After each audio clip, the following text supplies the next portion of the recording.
নমস্কার, আমি মামনি আর মামনি দিদি AWW ইউটিউব চ্যানেলে আপনাদের সবাইকে স্বাগত। চলে এসেছি ডিসেম্বরের ECC ডে পালনের মাদার্স মিটিং খাতা নিয়ে।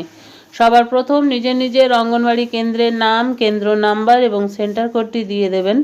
তারপরে কি লিখেছি দেখুন, মাস হচ্ছে ডিসেম্বর, সাল হচ্ছে 2025, তারিখ হচ্ছে 15/12/2025, সময় সকাল 11টা থেকে 12টা। আপনারা যখন এই মিটিংটি করবেন তখনকার সময় এখানে অবশ্যই দিয়ে দেবেন। স্থান অবশ্যই নিজের নিজের অঙ্গনবাড়ি কেন্দ্রের নাম এখানে লিখবেন। বিষয় কি লিখেছি দেখুন, কেন্দ্রে ECC ডে পালন ও মাদার্স মিটিং।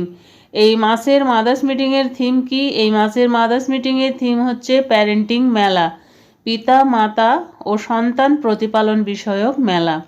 খাতাটি কিভাবে লিখেছি দেখুন, আমি কর্মী মামনি বাউরি দাস আজ আমার অঙ্গনবাড়ি কেন্দ্রে ECC ডে পালন করলাম এবং মায়েদের নিয়ে মাদার্স মিটিং করলাম। এই সভায় আমি মায়েদের কাছে আলোচনা করলাম প্যারেন্টিং মেলা উপলক্ষে শিশুদের সঠিক লালন পালন, পুষ্টি, স্বাস্থ্য ও মানসিক বিকাশ সম্পর্কে বিস্তারিত আলোচনা করা হলো। আমি সহজ ভাষায় এগুলি মায়েদেরকে বুঝিয়ে দিলাম। সবার প্রথমে কোন বিষয় নিয়ে বুঝালাম? শিশুর পুষ্টি ও খাবার। আমি মায়েদেরকে জানালাম যে শিশুর শারীরিক ও মানসিক বিকাশের জন্য সঠিক পুষ্টি খুব জরুরি। 6 মাস পর্যন্ত শিশুকে শুধুমাত্র মায়ের দুধ খাওয়াতে হবে। 6 মাসের পর ধীরে ধীরে ঘরের তৈরি পুষ্টিকর খাবার যেমন ভাত, ডাল, শাকসবজি, ডিম ও ফল দিতে হবে। বাইরের ও জাঙ্ক খাবার এড়িয়ে চলতে বললাম মায়েদেরকে।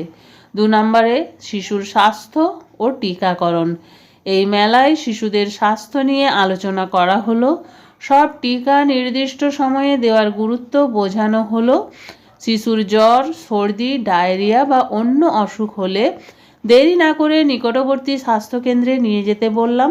ডায়রিয়ার সময় ORS ও জিঙ্ক দেওয়ার কথাও বিশেষভাবে বলা হলো। 3 নম্বরে কি আলোচনা করলাম? শিশুর মানসিক বিকাশ ও আচরণ। আমি মায়েদেরকে জানালাম যে শিশুর মানসিক বিকাশের জন্য ভালোবাসা ও যত্ন খুব দরকার। শিশুর সঙ্গে কথা বলা, গল্প বলা, গান গাওয়া ও খেলাধুলা করলে তার বুদ্ধি ও মন ভালোভাবে গড়ে ওঠে। শিশুকে মারধর না করে ধৈর্য ধরে বোঝানোর পরামর্শ দিলাম মায়েদেরকে। 4 নম্বরে আলোচনা করলাম মোবাইলের ব্যবহার কমানো।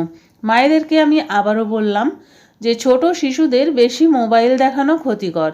এতে চোখ, মস্তিষ্ক ও আচরণের ওপর খারাপ প্রভাব পড়ে। মোবাইলের পরিবর্তে শিশুকে খেলনা, ছবি, বই ও শারীরিক খেলায় ব্যস্ত রাখার চেষ্টা করবে। 5 নম্বরে কি? 5 নম্বরে হচ্ছে দেখুন পরিষ্কার পরিচ্ছন্নতা ও স্বাস্থ্যবিধি।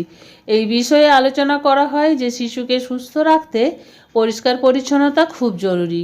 খাওয়ার আগে ও পরে সাবান দিয়ে হাত ধোয়া, পরিষ্কার জামা পরানো, বাড়ি ও বাড়ির আশপাশ পরিষ্কার রাখা এবং শৌচের পর হাত ধোয়ার অভ্যাস গড়ে তুলতে হবে। এই কথাগুলি বলার পর আমি মায়েদের মতামত নিলাম। মায়েরা জানালেন যে প্যারেন্টিং মেলার আলোচনার মাধ্যমে আমরা শিশু লালন পালন সম্পর্কে অনেক গুরুত্বপূর্ণ কথা জানতে পারলাম এবং এগুলো আমরা বাড়িতে মেনে চলব। সবশেষে আমি সবাইকে ধন্যবাদ জানালাম এবং আজকের এই সভার সমাপ্তি ঘোষণা করলাম। শেষে সকলকে স্বাক্ষর করিয়ে নিজেও স্বাক্ষর করলাম। এইভাবেই ডিসেম্বর 2025-এর মাদার্স মিটিং খাতাটি আমি কমপ্লিট করলাম। এই ছিল আমার আজকের ভিডিওটি ভালো লাগলে একটি লাইক করবেন। আমার চ্যানেলে নতুন হয়ে থাকলে চ্যানেলটি সাবস্ক্রাইব করবেন এবং ভিডিওটি বেশি বেশি শেয়ার করবেন যাতে আমাদের অন্যান্য দিদিদের কাছে পৌঁছে যায়। আজ এই পর্যন্তই। আবার চলে আসবো আরও একটি নতুন ভিডিও নিয়ে। ততক্ষণ সবাই ভালো থাকুন, সুস্থ থাকুন। ওকে, বাই বাই।